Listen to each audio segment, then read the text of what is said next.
Haleluya, Kristus telah bangkit, dosa dan maut telah dikalahkan. Kuasa Allah, Yesuslah Putra Bapa. Mari saya komentarin karena ikut teladan kakak kan. Komentar saya begini, kalau menurut saya ahli forensik itu sudah pernah ke Flores dan sampai ke sini, sehingga dia menyimpulkan bahwa kematian itu membuat orang-orang hidup itu bergembira. Saya kasih contoh begini, di Flores, khususnya di Manggarai, mungkin juga di Ende, kalau ada orang tua mati, yang senang itu anaknya, terutama anak laki, karena biasanya kan ada main kartu, jadi pungutan berapa persen dari main kartu itu masuk di kotak kolekte, nah itu yang diincar oleh anaknya. Jadi kalau ada anak orang tua mati, pasti dia tidak menangis, dia hanya incar seberapa tumpuk itu uang. Dia incar itu, senang dia. Yang lain lagi, kayaknya di Indonesia ini cocok nih teori. Karena kalau ada orang mati, yang hidup senang. Apa? Nanti dapat warisan, rebut. Jadi ini yang benar ini. Nah, dalam konteks kematian Ibu Agustina, saya rasa senang nih Pak Anton Bangge dan Ibu, Pak Frans Bangge mereka. Kenapa? Tidak jaga nenek lagi. Selama ini nenek selalu jadi alasan. Mau pergi, pikir ada nenek di rumah, apakah nanti baik-baik saja. Tapi dengan nenek meninggal kan aman, mau kemana saja oke. Jadi kematian membuat orang hidup itu bergembira. Dan di negara, pasti Romo Deni juga tahu, pastor itu gembira kalau ada umat yang mati. Kenapa? Karena waktu ada orang mati, baru umat banyak datang misa. Benar kan? Bagaimana bawa musuh? Di Denpasar juga begitu toh? Nah, cerita terakhir itu bagus. Begitu anak punya persoalan, baru dia pukul dada. Saya Katolik, tidak boleh nikah Islam. Ya, kita memang banyak jadi orang Katolik benalu. Benalu itu kan parasit, nempel.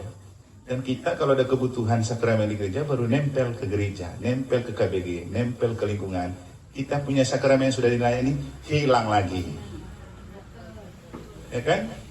Tidak pernah ke gereja, tapi kalau ada pencemaran hosti, kita paling terdepan untuk pukul orang.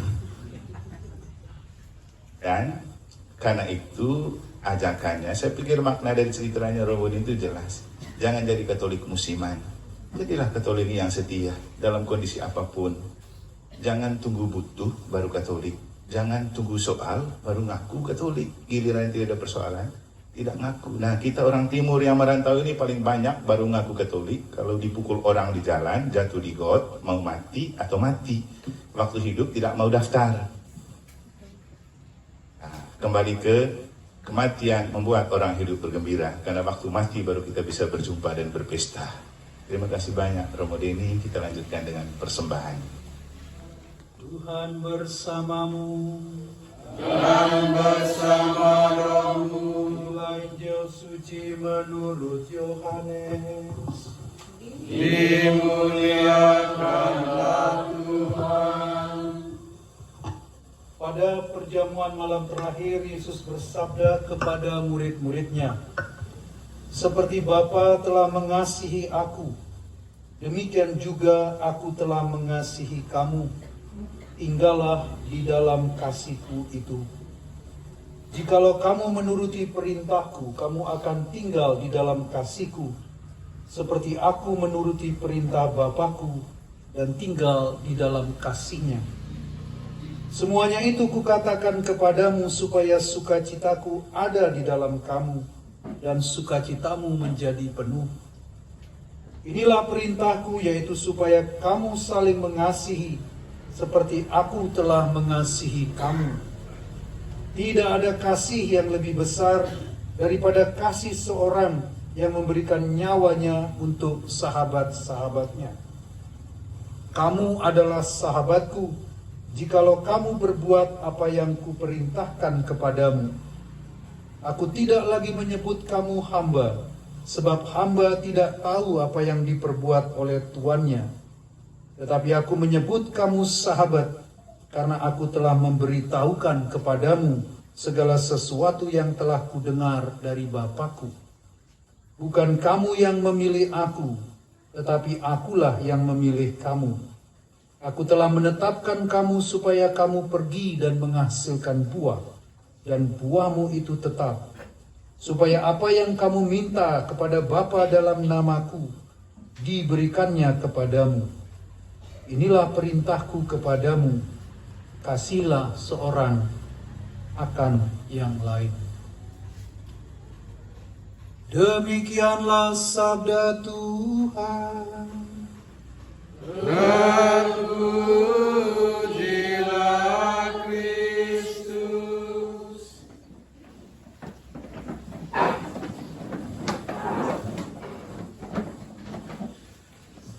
Ini Ame, Haji KE, Bapak Ibu, kakak adik sekalian. Saya tahunya cuma itu saja ya. Kalau saya pikir waktu saya pulang ke Watu Niso itu pastornya khotbah bahasa Liu gitu. Ternyata itu saja, sama. Chris Ratu juga saya pikir dia ya bahasa Liu dia akan khotbah. Ternyata dia ngomongnya itu saja. Saudara-saudara yang dikasihi Tuhan, Romo Eman, keluarga Bapak Anton Wanggi, saya ingat sewaktu saya mau wawancara seorang ahli forensik. Jadi dia biasa berhubungan dengan mayat begitu. Lalu di depan laboratorium forensik itu ada satu tulisan bahasa Latin yang saya renungkan terus gitu. Bunyinya begini: Hic locus ubi mors, gaudet securare vitae. Securare vitae. Hic locus, inilah tempat ubi mors, di mana kematian gaudet securare vitae, dengan gembira membantu yang hidup. Jadi dia men-sharingkan ini Susan Blackmore, ini seorang ahli forensik, guru besar forensik di Scotland, di Edinburgh University. Saya mewawancara dia karena dia bilang dalam bukunya dia sering berhubungan dengan roh begitu. Jadi saya ingin tahu bagaimana pengalaman dia dengan mayat. Disinilah tempat di mana kematian dengan gembira membantu yang hidup. Bagi kita orang Katolik, justru yang hidup yang membantu yang mati. Karena itu kita berkumpul pada malam hari ini, kita berdoa, karena menurut katekismus Gereja Katolik, yang mati itu tidak bisa menolong dirinya. Kita yang memberikan dukungan rohani lewat doa-doa kita. Itu forensik, itu laboratorium forensik itu mutunya begitu. Disinilah tempat di mana kematian itu dengan gembira membantu yang hidup. Jadi banyak kasus-kasus itu menurut ini profesor ini Susan Blackmore ini, banyak kasus-kasus itu terungkap justru dari analisa jenazah. Ya, lalu saya tanya, karena berkaitan dengan penelitian saya tentang dunia roh, lalu saya tanya mengenai pengalaman roh. Tapi dari ingin saya sharingkan, justru mayat yang mati ini membantu yang hidup membuka membuka tabir, membuka misteri kematian seseorang, terutama dalam masalah-masalah kriminal. Jadi dari analisa badan, analisa jenazah itu bisa ditemukan berapa hari dia meninggal, lalu kemudian dicocokkan. Dia mengatakan bahwa dia banyak sekali membantu kasus-kasus yang tidak terpecahkan itu justru dari analisa mayatnya. Kita berkumpul pada malam hari ini karena tentu saja yang meninggal itu membuat kita bertemu pada malam hari ini. Beberapa hari lalu salah satu menantunya juga meninggal, Herman Pera, meninggal 9 hari lalu. Jadi kita pada malam hari ini dipersatukan Tuhan dengan wujud mengenang seorang ibu, seorang oma, seorang tante Wangge saya kenal, Oma Wangge yang meninggal 40 hari lalu. Seperti Romo Eman mengatakan tadi, bahwa inilah anugerah hidup. Bacaan yang kita dengarkan pada hari ini itu berasal dari bacaan pesta hari ini, pesta Santo Matias. Jadi Matias itu dipilih, sebetulnya dia bukan pilihan yang utama, karena dari nama yang pertama disebut itu namanya Yosef, anak dari Sabas. Jadi kalau bahasa Arabnya Yosef bin Sabas ya. Itu dalam bahasa Ibrani Yosef bar Sabas. Yosef anak Sabas. Dia pilihan pertama. Karena apa? Orangnya cukup terpandang, dia punya nama Latin, Justus namanya.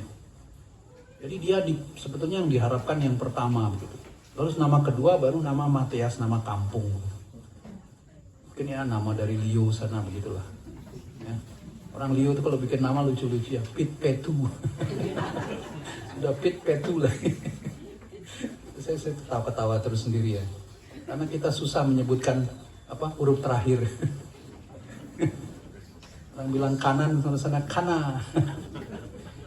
Saudara, jadi dia terpilih sebetulnya bukan sebagai pilihan yang utama. Tapi bahwa menarik bahwa persyaratan yang diajukan bahwa dia harus ada bersama dari sejak pembaptisan Yesus di Sungai Yordan sampai kematian Yesus, dia harus menjadi saksi. Jadi dia harus ada bersama. Jadi selain kelompok 12 itu, ada juga orang-orang yang bersama dengan Yesus, tidak termasuk kelompok 12, dia menyertai Yesus dari awal sampai akhir. Jadi besar kemungkinan orang ini termasuk adalah murid dari Yohanes Pembaptis. Lalu cara pemilihannya menarik Bapak Ibu, dipilih berdasarkan lottery ya. Jadi seperti lot bahasa Inggrisnya, bahasa ini lot, lalu lottery ya bahasa Inggris. Jadi dikocok seperti orang arisan itu, kemudian nama pertama yang keluar itulah yang pemenang arisan begitu kan. Jadi kata lottery, lot itu dalam bahasa Latin itu sacerdos. Ya, kalau kita waktu kita kecil kita mainan main dengkleng ya. Tahu main dengkleng itu yang kita gambar kotak-kotak lalu kita nengkleng pakai satu kaki itu. Kan apa kalian sebut? Hah? Ogo. Kalau orang Singaraja bilang main dengkleng ya. Karena kita nengkleng begitu. Nah, untuk siapa duluan itu kan kita lempar gacok dari genteng itu. Nah, gacok itulah yang disebut dengan sacerdos lottery. Dalam bahasa Latin kemudian sacerdos menjadi imam. Jadi kalau kita ada uskup masuk ecce sacerdos magnus, salam hai imam besar. Kalau itu tak bisa. Jadi sacerdos itu gacok itu. Kita orang main itu yang lottery itu, jadi yang menang imam pada waktu dipilih.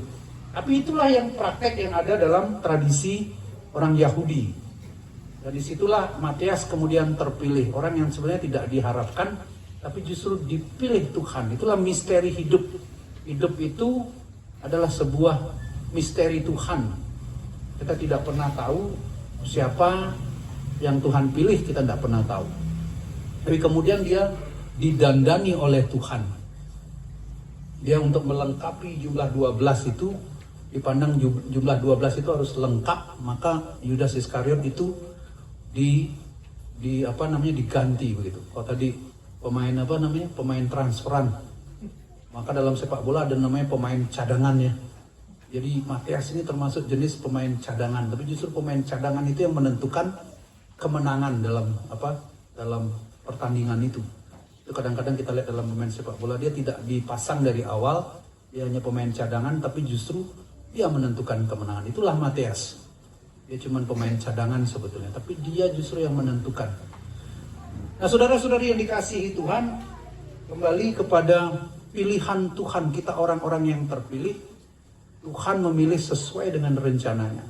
Kamu bukan lagi hamba, tetapi sahabat. Yesus yang memilih kita untuk menjadi sahabat-sahabatnya. Dan sahabat-sahabat yang dimaksud adalah orang-orang yang tinggal di dalam kasih-Nya. Kasih yang seperti apa? Ada banyak jenis kasih ya. Ada orang mengasihi yang seperti apa? Apakah mengasihi seorang istri kepada suami, atau suami kepada istri, atau seorang dalam dunia militer ya, jiwa korsa ya, kasih sahabat itu orang tentara itu kalau digores satu batalion keluar ya. Jiwa korsanya tinggi sekali. solidaritasnya tuh kuat sekali. Apakah kasih seperti itu? Atau kasih seorang bos dengan pegawainya begitu? Nah, yang Yesus maksudkan kasihnya itu model kasihnya seperti apa? Model kasih Yesus, kasih Bapa kepada Yesus. Seperti Bapa mengasihi aku. Ya, seperti Bapa telah mengasihi aku. Demikian pula aku telah mengasihi kamu. Jadi model kasihnya adalah model kasih Bapa kepada Yesus. Jadi bukan cari model yang lain, tapi model kasih Bapa. Kasih Bapa kepada Yesus itu kasih yang tidak berawal dan tidak berakhir. Jadi kalau di dalam gereja Katolik itu orang tidak boleh menikah lagi sampai maut memisahkan kita. Jadi ada akhirnya kasihnya. Jadi istrinya meninggal, suaminya kemudian kawin lagi. Jadi kasihnya itu berakhir. Suaminya udah kawin lagi kan. Jadi kasih Bapa kepada Yesus kasih tidak berawal dan tidak berakhir, kasih yang abadi. Lalu kemudian ini yang paling menarik adalah definisi kasih yang diberikan dalam Alkitab. Jadi kasih yang seperti apa? Kasih seorang yang memberikan nyawanya bagi sahabatnya. Itu kasih yang paling dalam. Karena apalagi yang bisa kita berikan selain nyawa. Kalau orang udah berikan nyawa, apalagi yang tersisa tidak ada. Itulah kasih Yesus. Dia mempraktekkan sendiri kasih itu untuk kita.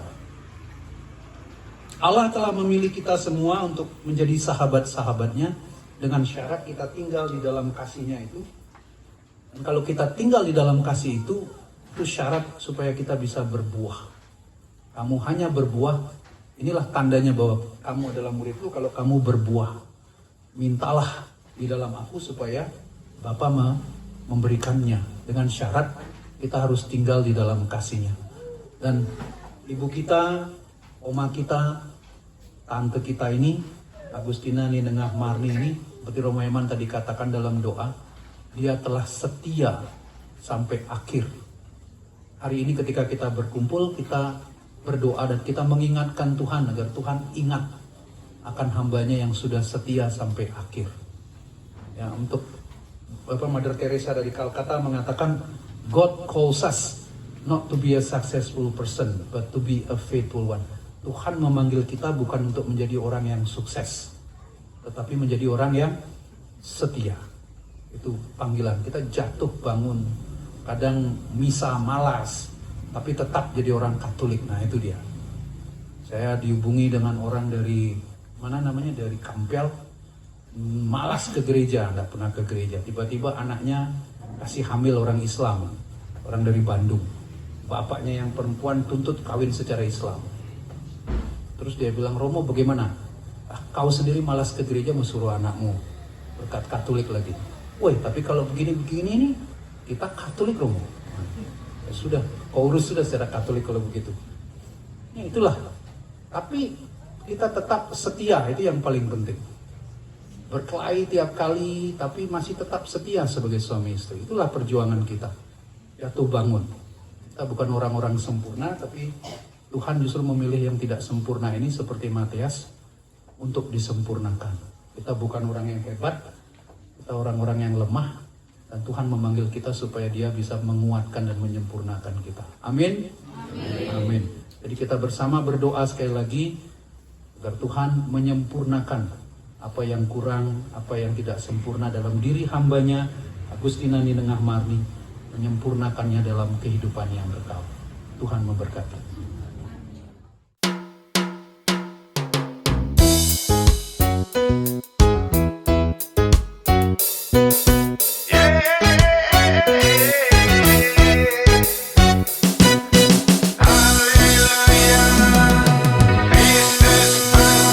Haleluya, Kristus telah bangkit. Dosa dan maut telah dikalahkan. Kuasa Allah, Yesuslah Putra Bapa.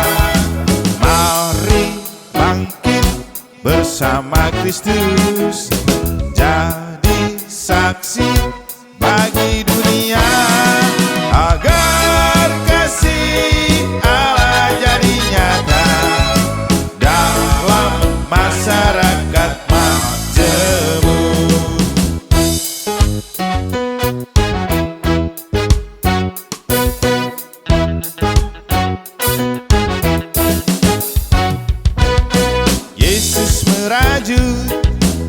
persaudaraan, malam berjamuan bersama kekasih. Ada kekasih yang tak setia, Yesus ketangkap karena korban money politik. Haleluya, Kristus telah bangkit, dosa dan maut telah dikalahkan. Kuasa Allah, Yesuslah Putra Bapa. Mari bangkit bersama Kristus, jadi saksi bagi dunia, agar kasih Allah jadi nyata dalam masyarakat majemuk.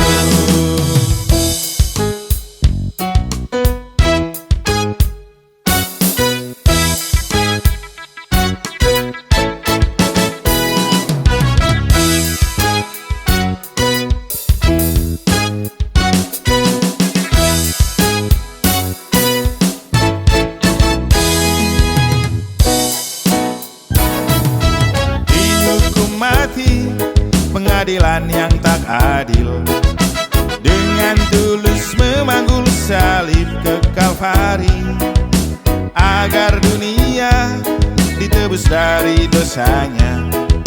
Bukti kasihnya pada rencana